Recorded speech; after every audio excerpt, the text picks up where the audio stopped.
It is well known that Romeo and Juliet is filled with conflict and violence.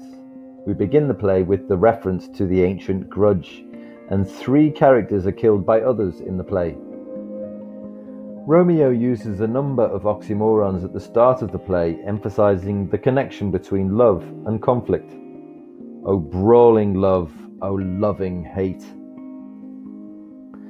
And he also uses violent imagery to describe the effects of love. Is love a tender thing? It is too rough, too rude, too boisterous, and it pricks like a thorn. There is a suggestion in the play that acts of love and violence are connected. Perhaps love will invariably lead to conflict. This relationship between love and conflict is also reflected in the language the characters use, even during their declarations of love in the famous balcony scene.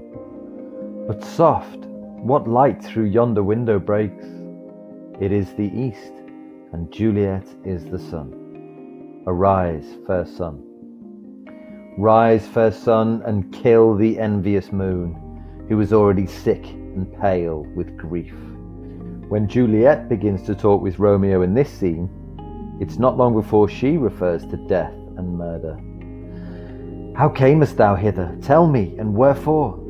The orchard walls are high and hard to climb, and the place death, considering who thou art. If any of my kinsmen find thee here, if they do see thee, they will murder thee. And Romeo appears to accept death as possible consequence of their love, even at this early stage in their relationship.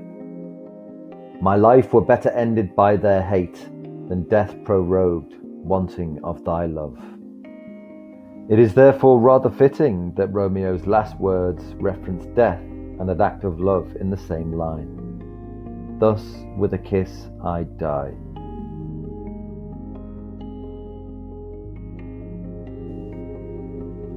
What is conflict? What creates conflict between people? Why do some people feel the need to resort to violence? Why are love and conflict sometimes linked? What can we do to avoid conflict?